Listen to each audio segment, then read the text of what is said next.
Hello students, chemistry cafe के 40 days hard day challenge का आज है डे 38 और चैप्टर हमारा है बायोमोलिक्यूल।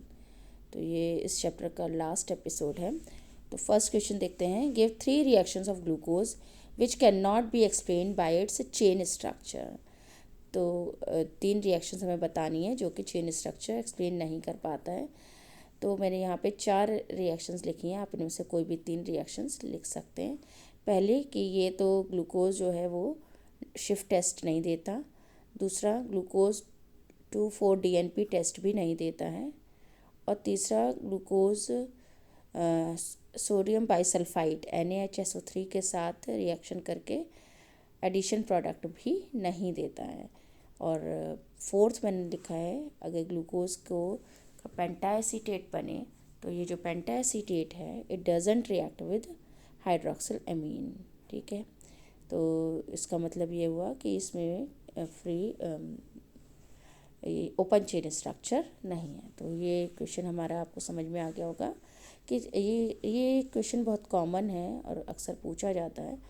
तो जो रिएक्शंस चेन स्ट्रक्चर से एक्सप्लेन नहीं हो रही हैं वो कौन सी हैं कि शिफ्ट टेस्ट नहीं देता, 2,4-DNP टेस्ट नहीं देता, सोडियम हाइड्रोजन सल्फाइड के साथ एडिशन प्रोडक्ट नहीं देता, और इसका ग्लूकोज का जो पेंटाएसीटेट है वो हाइड्रोक्सिल अमीन के साथ रिएक्ट नहीं करता है। तो ये सब एक्सप्लेन करती है कि it has a cyclic structure, not open chain structure. Second question हम देख लेते हैं। Define the following terms. कुछ टर्म्स हैं उन्हें डिफाइन करना है, जैसे starch, cellulose and oligosaccharides. So starch क्या होता है? It's a polysaccharide. ठीक है, starch is a polymer of alpha glucose and starch consist of 2 components. ठीक है, स्टार्च के बारे में आपको 3 पॉइंट्स आपको मेंशन करने हैं कि पॉलीसेकेराइड है, अल्फ़ा ग्लूकोज यूनिट से बना है, इसका मोनोमर अल्फ़ा ग्लूकोज है, और स्टार्च में 2 कंपोनेंट्स होते हैं, एक एमाइलोज और एमाइलोपेक्टिन। एमाइलोज जो होता है वो चेन स्ट्रक्चर है, अल्फ़ा डी ग्लूकोज से बना हुआ, और ये वाटर सॉल्युबल होता है, जिसमें C1 और C4 के बीच में अल्फ़ा ग्लाइकोसाइडिक लिंकेज होती है। जबकि एमाइलोपेक्टिन जो होता है वो ब्रांच स्ट्रक्चर होता है, और ये भी अल्फ़ा डी ग्लूकोज से बना हुआ होता है, यानी मोनोमर अल्फ़ा डी ग्लूकोज है। बट इसमें जो ब्रांचिंग पर जो लिंकेज होगी वो C1 और C6 के बीच में ग्लाइकोसाइडिक लिंकेज होती है।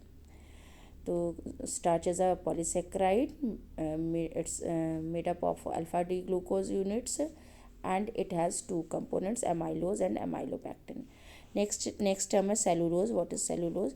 Cellulose is a polysaccharide whose structure unit is beta D glucose joined by C1 C4 glycosidic linkage. तो स्टार्च भी पॉलीसेकेराइड है, सेलुलोज भी पॉलीसेकेराइड है। स्टार्च अल्फ़ा डी ग्लूकोज से मिलकर बना है और cellulose beta D glucose unit से मिलकर बना है। ठीक है, लिंकेज इसमें आप अलग अलग एक्सप्लेन कर सकते हैं। नेक्स्ट है आपका oligosaccharide. Oligosaccharide is a carbohydrate that yields 2 to 10 monosaccharide units, यानी कि ओलिगोसेकेराइड में 2 मोनोसेकेराइड यूनिट्स भी हो सकती हैं, 3 भी हो सकती हैं, 4 भी हो सकती हैं, and so on up to 10 monosaccharides units. ठीक है, तो एग्जाम्पल इसका हो गया सुक्रोज।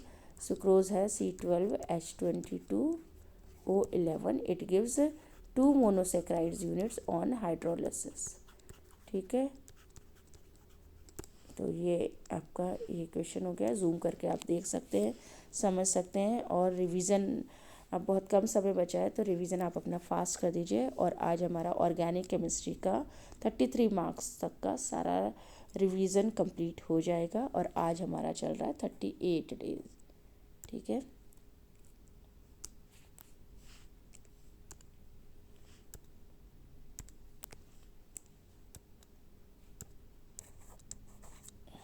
ठीक है, तो ये है आपका। नेक्स्ट हम देख लेते हैं क्या है नेक्स्ट क्वेश्चन। हाँ, नेक्स्ट में मैंने आपको कुछ नोट्स दिए हैं जो आप समझ सकते हैं, जो इस चैप्टर के रिवीजन में बार बार आपको हेल्प करेंगे। तो मैंने यहाँ पे लिखा है, कुछ डिवीज़न दिया है कि कार्बोहाइड्रेट, पहला टॉपिक कार्बोहाइड्रेट है, वो किस कंपोनेंट से मिलकर बना है और उसकी कौन कौन से यूनिट्स या उसमें कौन कौन से लिंकेजेस है। तो फर्स्ट है इसमें ग्लूकोज। ग्लूकोज और इसका नेचर बताया। Glucose is a reducing sugar. Glucose क्या है? रिड्यूसिंग शुगर है। It reduces tolerance reagent.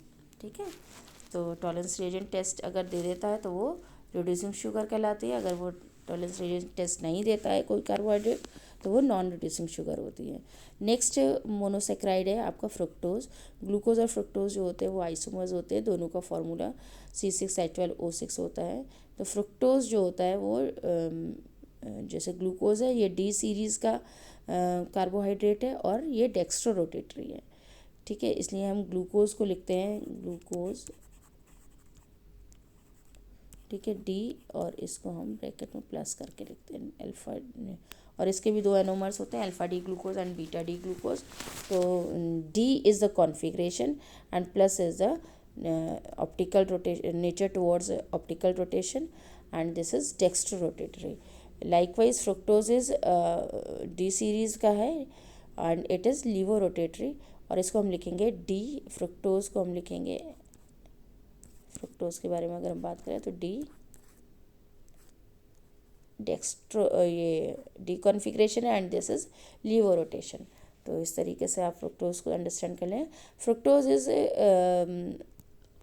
Fructose जो है वो नॉन रिड्यूसिंग शुगर है, but it is in basic medium. in this is also a reducing sugar. It reduces tolerance reagent only in basic medium. Why? Because it isomerizes into glucose. यानी fructose वैसे कौन सी sugar है? It is non reducing sugar, but in aqueous medium fructose कैसी हो जाती है? Reducing sugar हो जाती है, because in aqueous medium fructose isomerizes into glucose. ठीक है, तो अब जब ग्लूकोज में बदल जाएगी तो ग्लूकोज कैसे ही आपकी रिड्यूसिंग शुगर है। तो यहाँ पर आपको एक बात ध्यान रखनी पड़ेगी, only in aqueous medium fructose is reducing sugar, otherwise fructose is non reducing sugar. Next है, ये बात, ये पूरा कॉन्सेप्ट समझ में आ गया होगा आपको। अब हम बात करेंगे ओलिगोसेक्राइड्स, डाइसेक्राइड्स की, है ना। डाइसेक्राइड्स जितने भी होंगे वो ओलिगोसेक्राइड्स हैं, बिकॉज ओलिगोसेक्राइड्स में 2 से लेके 10 तक की मोनोमेरिक यूनिट्स होती हैं। तो सुक्रोज की बात करेंगे, sucrose is a disaccharide and it is oligosaccharide. C12H22O11 इसका फार्मूला है। इसमें on hydrolysis it gives 2 units, यानी कि ये 2 यूनिट्स से मिलकर बना है alpha D glucose and beta D fructose. ठीक है, अल्फा एंड बीटा जब हम लिखते हैं तो अल्फा और बीटा जो है वो एनोमेरिक फॉर्म्स को डिफाइन करता है। तो अल्फा सुक्रोज में सुक्रोज की जो मोनोमेरिक यूनिट्स हैं अल्फा डी ग्लूकोज और बीटा डी ग्लूकोज, उनके बीच में C1 C2 पोजीशन पर ग्लाइकोसाइडिक लिंकेज होती है। यानी C1 होगा अल्फा डी ग्लूकोज का एंड C2 होगा बीटा डी फ्रुक्टोज का। और सुक्रोज क्या है? ये नॉन रिड्यूसिंग शुगर है, because it doesn't have free aldehyde group so that it can reduce the tolerance reagent. तो ये आपको समझ में आ गया होगा। और हम दूसरा हमारा डाइसेक्राइड है माल्टोज। माल्टोज में जो 2 यूनिट्स हैं वो अल्फा डी ग्लूकोज की हैं। C1 एंड C4 पर ग्लाइकोसाइडिक लिंकेज प्रेजेंट होगी और ये रिड्यूसिंग शुगर है। ओके, लैक्टोज अगला डाइसेक्राइड है। लैक्टोज भी क्या है? It is also a reducing sugar. यानी कि आपकी जो 3 डाइसेक्राइड्स हमने यहाँ डिस्कस किए हैं, सुक्रोज, माल्टोज एंड लैक्टोज, उसमें सुक्रोज नॉन रिड्यूसिंग है, अदरवाइज लैक्टोज एंड माल्टोज क्या है? रिड्यूसिंग शुगर है। सुक्रोज अल्फा डी ग्लूकोज और बीटा डी फ्रुक्टोज से मिलकर बना है। माल्टोज केवल अल्फा डी ग्लूकोज यूनिट से मिलकर बना है, और इनमें जो ग्लाइकोसाइडिक लिंकेज है वो C1 C4 पे के बीच में है। लैक्टोज जो है वो बीटा डी गैलेक्टोज और बीटा डी ग्लूकोज से मिलकर बना है, और C1 और C1 बीटा डी गैलेक्टोज का और C4 बीटा डी ग्लूकोज का जो है वो ग्लाइकोसाइडिक लिंकेज बना रहा है। ठीक है, तो ये रिड्यूसिंग शुगर है। नेक्स्ट है हमारे पॉलीसेक्राइड्स। पॉलीसेक्राइड्स ये हमने 3 लिए हैं, स्टार्च, सेलुलोज एंड ग्लाइकोजन। तो स्टार्च जो है वो पॉलीसेक्राइड है। It has 2 components, amylose and amylopectin. Amylose में C1 C4 के बीच में ग्लाइकोसाइडिक लिंकेज होती है और ये चेन, यहाँ पे ये जो मैंने लिखा है जूम करके देखेंगे, ये चेन बनाता है, इस तरीके से चेन होती है। लेकिन अगर ये 2 चेन कंबाइन हो रही हैं तो ये जो स्ट्रक्चर जो होगा वो एमाइलोपेक्टिन कहलाता है। एंड एमाइलोपेक्टिन में जो चेन में जो ग्लाइकोसाइडिक लिंकेज है वो C1 C4 में ही है, बट जब ये ब्रांचिंग होती है तो एक चेन का C1 और दूसरी चेन का C6 ग्लाइकोसाइडिक लिंकेज बनाता है। जूम करके इस पार्ट को देखें, और ये डिफरेंस भी है एमाइलोज एंड एमाइलोपेक्टिन में। नेक्स्ट है आपका सेलुलोज। सेलुलोज जो है वो पॉलीसेक्राइड है, इसमें बीटा डी ग्लूकोज यूनिट्स होती हैं और C1 C4 के बीच में इसमें ग्लाइकोसाइडिक लिंकेज होती है। ग्लाइकोजन को हम, नेक्स्ट हमारा जो ग्लाइकोजन है ये एनिमल स्टार्च कहलाता है और ये भी पॉलीसेक्राइड्स है। अल्फा डी ग्लूकोज स्ट्रक्चर होता है, इसमें alpha D glucose units present होती हैं और इसका स्ट्रक्चर एमाइलोपेक्टिन के जैसे होता है। यानी स्टार्च में 2 यूनिट्स हैं, एमाइलोज एंड एमाइलोपेक्टिन, और जो एनिमल स्टार्च है उसमें केवल एक ही टाइप का स्ट्रक्चर है, that is just like amylopectin. और एमाइलोपेक्टिन है तो स्ट्रक्चर आपको पता ही है, वही वाला रिपीट करना है आपको। यहाँ पर C1 C6 के बीच में ब्रांच्ड में होगी ग्लाइकोसाइडिक लिंकेज, और C1 C4 जो बनाएगा वो चेन बनाएगा। दोनों में डिफरेंस ये है कि इसकी एमाइलोपेक्टिन में लेस ब्रांचिंग होगी स्टार्च की, और एनिमल स्टार्च की ग्लाइकोसाइडिक लिंकेज में मोर ब्रांचिंग होगी। ठीक है, तो ये आपको समझ आ गया होगा। इसको जस्ट फिर क्विक रिवीजन लिया है मैंने यहाँ पर। ग्लूकोज जो है वो रिड्यूसिंग शुगर है, फ्रुक्टोज जो है वो नॉन रिड्यूसिंग शुगर है, गैलेक्टोज भी क्या है, रिड्यूसिंग शुगर है। ठीक है, फ्रुक्टोज नॉन रिड्यूसिंग है, बट यहाँ पे मैंने एक्सप्लेन किया था कि एक्वस मीडियम में ये क्या हो जाती है, रिड्यूसिंग हो जाती है, because a part of glucose isomerizes into part of fructose isomerizes into glucose, और ग्लूकोज तो रिड्यूसिंग शुगर है। ठीक है, फिर है आपका सेकेंड में डाइसेक्राइड्स है। सुक्रोज नॉन रिड्यूसिंग है, alpha D glucose and beta D fructose से मिलकर बना है। मॉल्टोज और लैक्टोज रिड्यूसिंग है, मॉल्टोज अल्फा डी ग्लूकोज यूनिट से बना है, एंड लैक्टोज जो है वो आपका beta D glucose and beta galactose unit से बना है। ठीक है, फिर है question, which of the given below is a non reducing sugar. तो ऑप्शंस हैं आपके लैक्टोज, ग्लूकोज, सुक्रोज एंड मॉल्टोज। तो only sucrose is non reducing, lactose भी रिड्यूसिंग है, ग्लूकोज भी रिड्यूसिंग है, एंड माल्टोज भी रिड्यूसिंग है, because they all reduces tolerance reagent, and sucrose can not reduce the tolerance reagent. Third है हमने जिसमें पॉलीसेक्राइड्स का रिवीजन है। स्टार्च नॉन रिड्यूसिंग है, एनिमल स्टार्च यानी कि ग्लाइकोजन भी नॉन रिड्यूसिंग है, एंड सेलुलोज, ये तीनों नॉन रिड्यूसिंग है। Starch alpha D glucose unit से मिलकर बना है सारी, और इसमें एमाइलोज एंड एमाइलोपेक्टिन ये 2 कंपोनेंट्स होते हैं। एनिमल स्टार्च जो होता है वो अल्फा डी ग्लूकोज से बना होता है, जस्ट लाइक इसका स्ट्रक्चर एमाइलोपेक्टिन के जैसे होता है with more branching, and cellulose is beta D glucose से मिलकर बना है। तो आप देखेंगे कि बीटा डी ग्लूकोज पॉलीसेक्राइड्स में सेलुलोज में ही प्रेजेंट होती है। ठीक है, तो ये समझ में आ गया होगा आपको। और बीटा डी ग्लूकोज आपका सेलुलोज के साथ साथ ग्लूकोज जो है ये वाली यूनिट, एक तो आपके क्या है लैक्टोज में प्रेजेंट है, देखिए यहाँ पर। ठीक है, लैक्टोज में बीटा डी ग्लूकोज के साथ बीटा गैलेक्टोज भी है, और दूसरा क्या है आपका सेलुलोज में प्रेजेंट है बीटा डी ग्लूकोज यहाँ पर। ठीक है, तो ये समझ में आया होगा, और ये क्विक रिवीजन के लिए मैंने यहाँ पे नोट्स दिए हैं आपको। फिर नेक्स्ट हम देख लेते हैं। नेक्स्ट है हमारा next question, on the basis of which evidence D glucose was assigned the following structure, कि किस स्ट्रक्चर के, किस एविडेंस के बेस पर ग्लूकोज का ये ओपन चेन स्ट्रक्चर होता है। तो मॉलिक्यूलर फार्मूला ग्लूकोज का C4H12O6 होता है। स्ट्रेट चेन स्ट्रक्चर है, बिकॉज स्ट्रेट चेन स्ट्रक्चर्स के एविडेंस हम देख रहे हैं कि सोडियम एमलगम के साथ जब इसका रिडक्शन हो रहा है तो इट गिव्स सॉर्बिटॉल। सॉर्बिटॉल यानी कि CHOH भी इसमें CH2OH में बदल जाता है। तो it says that it has a 6 hydroxyl group. Sorbitol has 6 hydroxyl group and it is open chain structure. दूसरा एविडेंस है कि prolonged heating with hydrogen iodide and red phosphorus at 100 degree Celsius gives a mixture of gives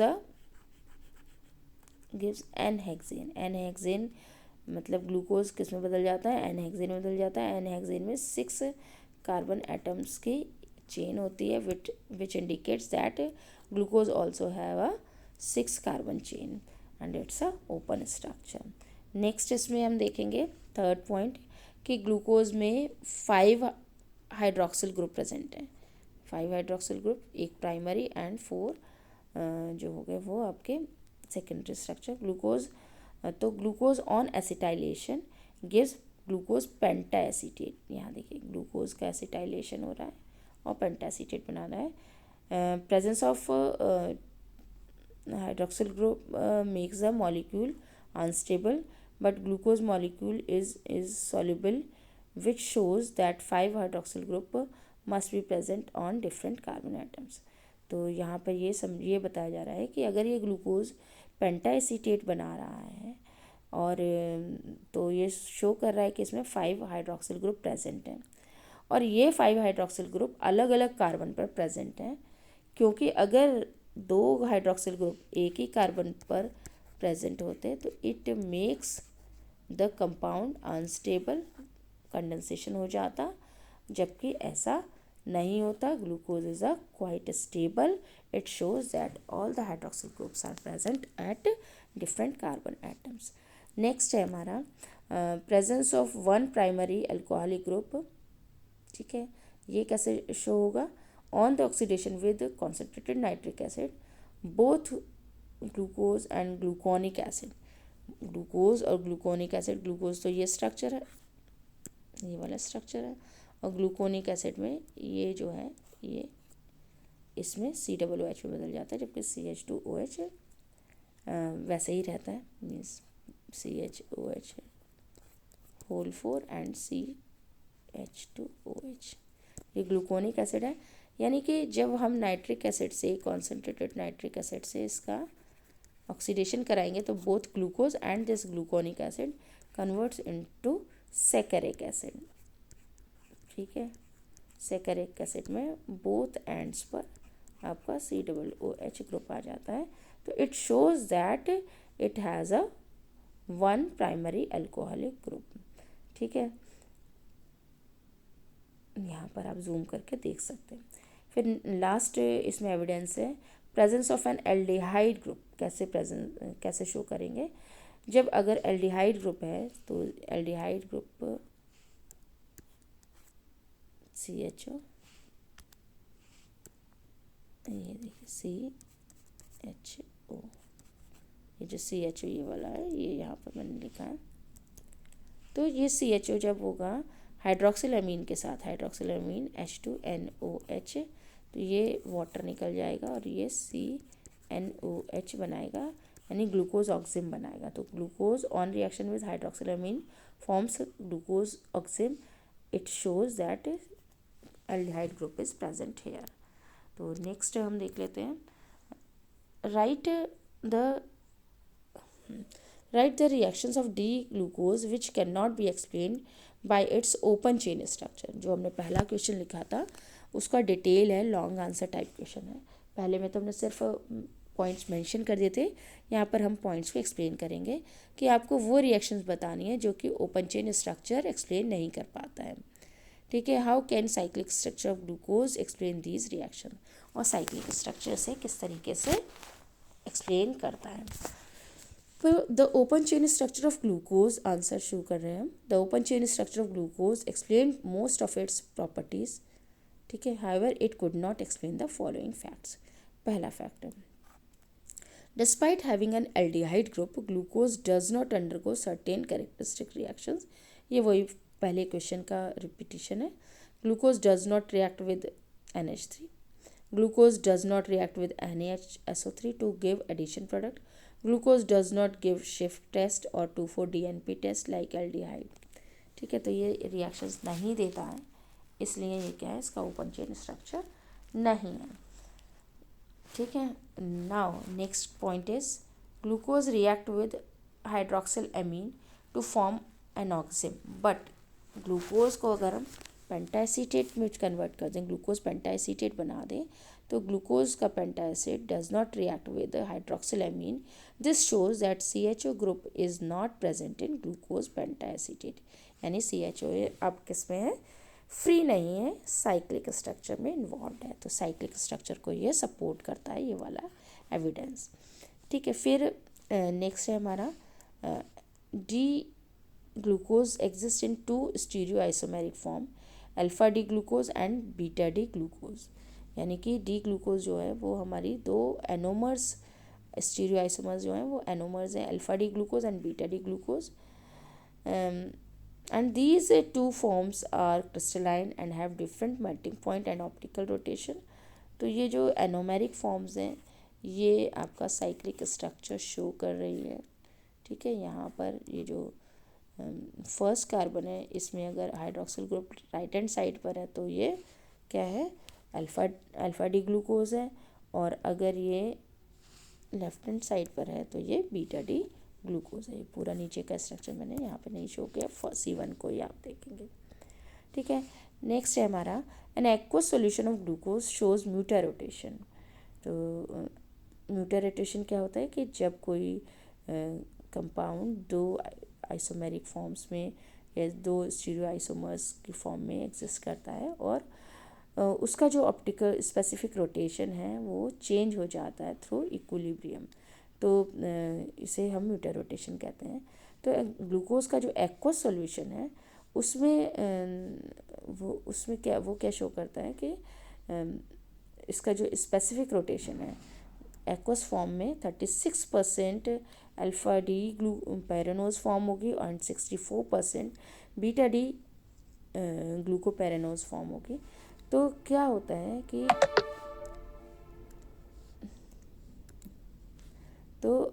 N aqueous solution of glucose shows mutarotation and its means क्या हुआ, its specific rotation gradually decreases from 110 degree to 52.5 in case of alpha glucose and increases from 19.7 to 52.5 in case of beta glucose। मतलब कि alpha D glucose की form है तो उसका specific rotation 110 है, तो इक्विलिब्रियम के थ्रू ये किस्म चेंज हो जाता है ओपन चेन स्ट्रक्चर, जो कि बहुत ही मतलब बहुत नॉमिनल सा एग्जिस्ट कर रहा है, या मतलब इक्विलिब्रियम जो इक्विलिब्रियम मिक्सचर होता है उसका स्पेसिफिक रोटेशन 52.5 डिग्री एग्जिस्ट कर जाता है, बिकॉज ये जो है इंटर कन्वर्टेबल फॉर्म्स हैं।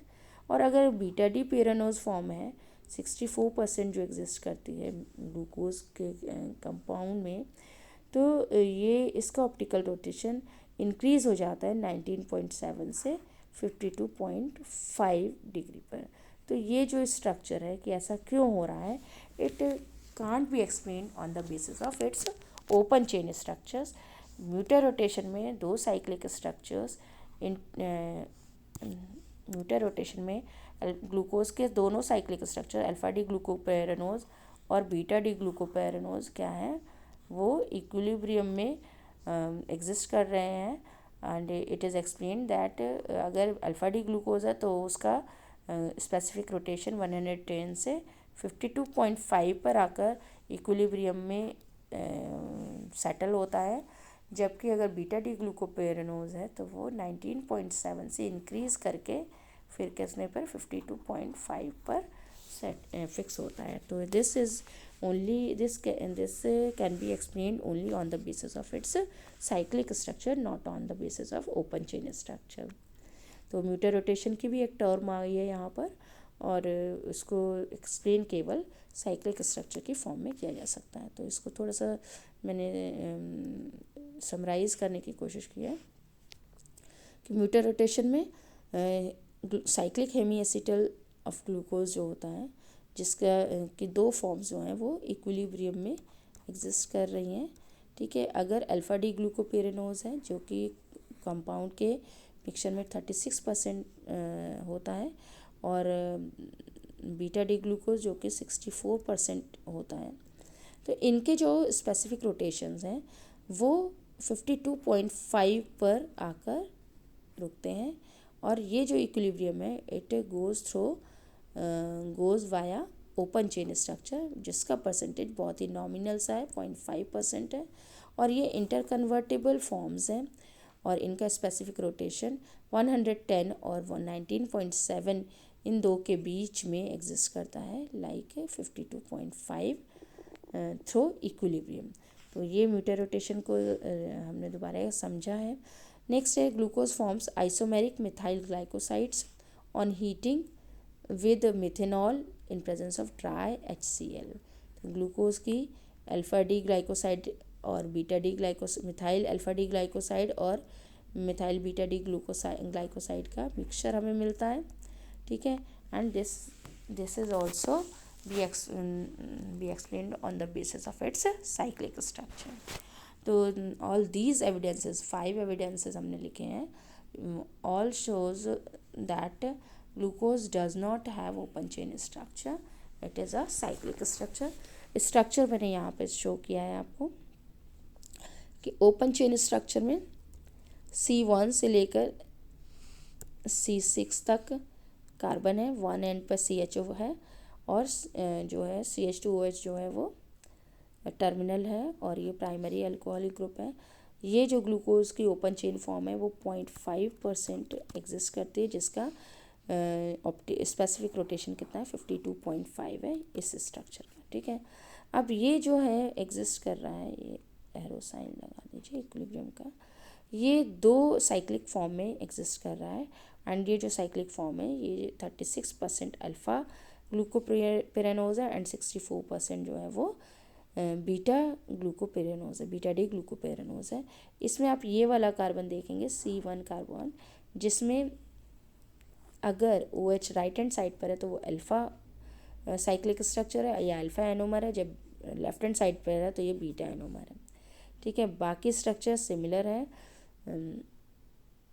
ठीक है, 1 2 3 4 6। ठीक है, तो ये आपको समझ में आया होगा कि अल्फ़ा डी ग्लूकोज और बीटा डी ग्लूकोज का मिक्सचर है, और साइक्लिक स्ट्रक्चर जिसमें 36% अल्फ़ा डी ग्लूकोज है एंड 64% जो है वो बीटा डी ग्लूकोज है। तो आज के लिए बस इतना ही, और ये आज हमारा जो है वो बायोमॉलिक्यूल्स को यहीं पर हम क्लोज़ करेंगे। सभी एग्जाम्पलर क्वेश्चंस हमने कवर किए हैं, और बच्चों इस तरीके से आपका 33 मार्क्स की